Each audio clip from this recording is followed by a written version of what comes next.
Nah sekarang ini siapa sangka volume 112 One Piece membawa lebih sekedar kelanjutan cerita aja.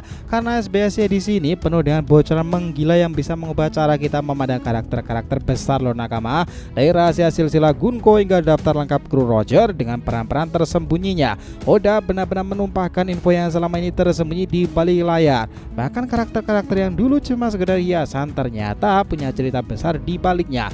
Tapi yang paling bikin gempar tentu aja pembahasan soal dua sayap Luffy, Zoro, dan Sanji. Apakah Zoro benar-benar belum maksimal dengan kekuatan Asura miliknya itu? Benarkah Sanji yang selama ini dianggap tak punya Housoko no Haki justru diam-diam menyimpannya? Dengan teori-teori makin kuat, petunjuk visual dari Oda sendiri, dan prediksi besar soal Elbaf ini nakama. Dua karakter ini dipastikan akan meledak kekuatannya di tahap akhir cerita One Piece loh. Segalanya kian seru. Yo sini menarik nakama. Selamat datang teman-teman, kita akan bahas alur cerita teori rasional ini berdasarkan manga update yang sudah ada ya. Dengan mimin di sini Joy Boy The Library of Nika. Let's go, kita mulai ceritanya.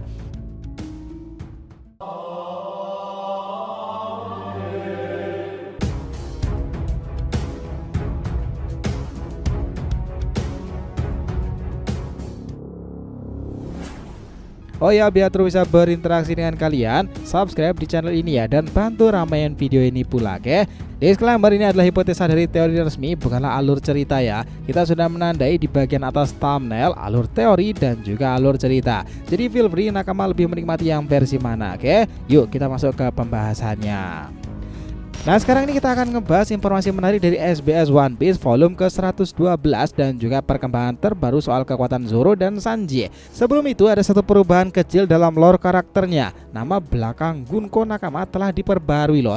Di versi majalah Jam itu namanya hanya disebutkan Gunko kan, tapi nama keluarganya itu tidak disebutkan. Namun di versi cetak volume 112 ini disebutkan bahwa Gunko berasal dari klan Manmayer. Artinya Gunko adalah bagian dari keluarga Manmayer yang memiliki reputasi besar di sejarah One Piece. Nah mari kita lanjutkan dengan mengupas isi dari SBS volume ke-112 ini satu persatu. Pertama, apa peran Gaban di bajak laut Roger? Karena ya Oda itu menjelaskan peran para kru utama di kelompok bajak laut tersebut. Kapten jelas Goldie Roger, wakil kapten Silver Riley, raja kegelapan, navigator Scuba Gaban. Ternyata dia adalah seorang navigator cuy. Taktis itu adalah Moon Isaac Junior kayaknya. Nah dokter itu adalah Crocus ya udah pasti. Dan tukang kapal adalah Don Kino, itu yang disebutkan. Sementara penasihat adalah Millet Pine dan ilmuwan adalah Rowing. Informan adalah Elio dan agen intelijen Spencer. Penembak jitu itu adalah Peter Mo itu sendiri, dan musisi di sini adalah Jackson Banner. Nah, sementara montir adalah Blue Marine. Itulah yang digambarkan dalam kelompok Roger sendiri. Kedua, apakah pria berkacamata hitam di episode 192 itu adalah Bill Buster? Oda menjawab ya. Ya, jawabannya. Ternyata karakter itu adalah protagonis dari manga buatan Oda saat berusia 17 tahun. Dalam cerita resmi, Gil Buster itu dulunya adalah anggota bajak laut Rocks. Tubuhnya kemudian diambil oleh Gekko Moria yang sempat muncul di trailer bug ya di episode 450. Namun Oda itu menyebut dia termasuk karakter Easter egg yang tidak penting jika tidak diteliti. Ketiga, apakah nama Scuba Gaban terinspirasi dari film luar angkasa? Oda mengaku lagi-lagi ya betul banget. Ia sering mengambil inspirasi nama karakter dari aktor-aktor lama yang ia sukai pula. Namun Gaban diambil dari nama aktor klasik Prancis yang terdengar keren. Itulah yang terjadi untuk seorang Gaban ya. 4. Apakah Elbaf terinspirasi dari tempat nyata? Oda menjelaskan bahwa Elbaf sangat dipengaruhi oleh arsitektur Skandinavian zaman Viking. Sudah sangat jelas ya nakama. Ia sengaja meraca Elbaf dari referensi berbagai bangunan kuno dan mengatur sudut-sudut pandangannya agar tidak langsung terlihat berada di atas pohon raksasa. Itulah yang dikatakan oleh Oda. Kelima, bagaimana masa kecil anggota bajak laut raksasa New Gen Warrior Pirates itu? Oda di sini tuh membagikan informasi detail tentang mereka ya. Hajrudin, kapten tingginya itu 22 meter, usianya 81 tahun, suka bakso nih. Sansen, tukang kapal tingginya 19,5 meter, usianya 81 juga dan suka makan prajurit perang. Ruth di sini tuh navigator tinggi 26 meter, usianya 63, suka berry pie. Sementara Gert itu dokter tinggi 17 meter, usia 75, suka hamburger dan juga makaroni. Nah, untuk Goldberg itu koki tingginya 21 meter, usia 63, suka daging domba panggang. Mereka jika diperlihatkan saat masih kecil, dan itu memang kelompok dari Hajrudin sendiri sih. Keenam, bajak laut legendaris yang muncul di chapter 1122. Kira-kira siapa mereka? Oda mengungkapkan bahwa sekitar 25 tahunan lalu ia bersama dua mangaka lainnya penulis Kazeno Kirishiki dan Shaman King membuat proyek karakter bajak laut bersama. Ketiga karakter inilah yang kemudian menjadi bajak laut legendaris yang disebutkan di chapter tersebut. Ketujuh, apakah suku Dosunda adalah campuran raksasa dan kurcaci pula? Oda membetulkan bahwa suku Dosunda itu adalah campuran antara manusia dan juga kurcaci. Nama Tontata, suku kurcaci, berasal dari suara kaki mereka. Jika volumenya diperbesar, jadilah Dosunda. Adapun campuran raksasa dan kurcaci disebutkan sebagai Jishindo, makhluk yang sangatlah langka pula. Itu yang diungkapkan oleh Oda ya. 8. Apakah ukuran bra Ripley itu dan Gerd itu wake up? Itu pertanyaan yang macam apa nih? Oda bercanda menjawab bahwa dia tidak tahu ukuran pastinya, tapi semua wanita raksasa punya ukuran lingkar dada lebih dari 6 meter. Akhirnya ia menyatakan semua wanita karakter tersebut raksasa itu resmi memiliki cup itu ya. Ya agak semacam selingan sih pertanyaan yang ini. Sekarang kita masuk ke analisa kekuatan Zoro dan Sanji. Zoro dan Sanji dikenal sebagai sayap dari kapten mereka kan, Luffy sendiri. Tapi dalam perbandingan dengan duo legendaris seperti Rayleigh dan juga Gaba sendiri, keduanya masih belum mencapai level di antara mereka. Luffy kini sudah menjadi Yonko dengan kekuatan sebanding dengan Goldie Roger. Ia bahkan bisa menggunakan Housou no Haki, Haki Raja dalam tingkatan sangat fantastis tinggi. Cukuplah untuk ngebelah langit saat bertarung melawan Kaido kan. Zoro memang juga memiliki Housou no Haki, tapi masih belum bisa menggunakannya hingga level Sky Splitting. Sesuatu yang saat ini ia diprediksi akan mencapai level luar biasa seperti itu. Para fans internasional bahkan yakin Zoro juga akan menguasai Kenbunso no Haki tingkat tinggi pengamatan itu, dan juga begitu mengesankan seperti kemampuan untuk melihat masa depan ya nakama. Zoro belum bisa melihat masa depan sekarang ini, padahal semua karakter top di kisah One Piece memiliki kemampuan itu. Maka untuk bisa menyaingi Mihawk atau menyamai status pendekar terkuat saat ini, kemampuan itu wajib dimiliki Roronoa.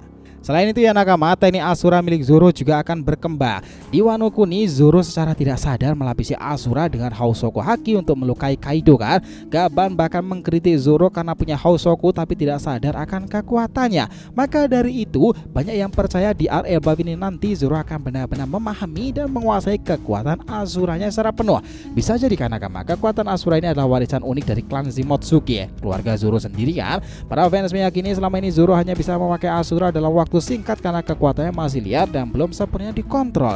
Tapi jika kelak ia bisa mengendalikan Housou no Haki dengan penuh, maka kita akan melihat lebih sering penggunaan Asura di masa depannya kan. Ya semoga aja hal ini terjadi. Nah di sisi lain, Sanji itu sedikit lebih tertinggal dari Zoro nih.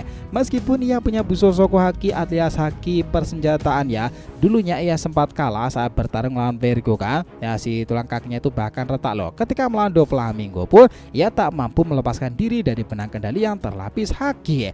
Nah namun ya nakama, sejak gen modifikasi Germa dan Hiri yang aktif itu, tubuh Sanji telah berevolusi dengan exoskeleton yang sangatlah kuat. Kelemahan hakinya tertutup oleh kekuatan tubuhnya. Jika ia bisa meningkatkan haki persenjataan juga, kombinasi ini akan sangatlah luar biasa dahsyat nakama. Dalam hal Kenbunso no Haki, Sanji lebih unggul.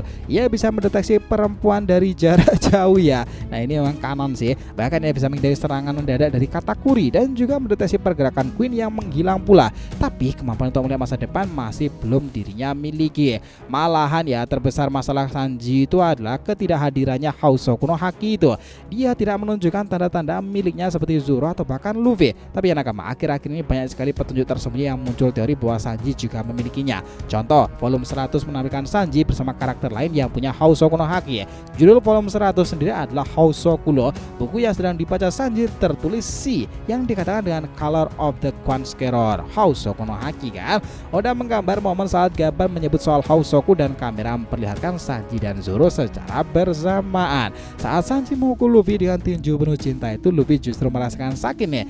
sebuah indikasi bahwa pukulan itu mungkin terlapisi dengan kekuatan haki pula kan. Bahkan saat menghadapi Kizaru, Sanji itu mampu menahan sinar laser dan berkata, cinta lebih kuat dari cahaya. Semua itu membuat fans yakin Sanji mungkin akan membangkitkan Housou Kuno Haki di Elbaf nanti.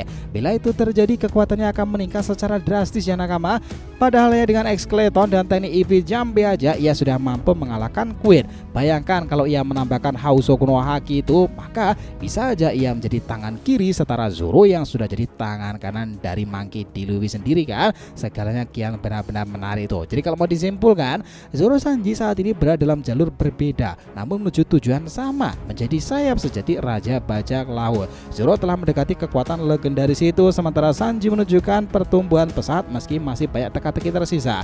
Elbaf akan menjadi momen krusial. Apakah Zoro akan membelah langit dengan azuranya sendiri, dan apakah Sanji akan membangkitkan Housou Kuno Haki pula? Semua mata kini tertuju ke masa depan. Dunia One Piece benar-benar mendekati klimaks kah? Dan dari SBS 112-nya ini nakama, segala sesuatu dan kemisteriusan kisah dari pertempuran One Piece itu benar-benar akan menjadi daya tarik tersendiri kan. Ending One Piece benar-benar spesial. Kalian sepakat tentang bagaimana penggambaran ini?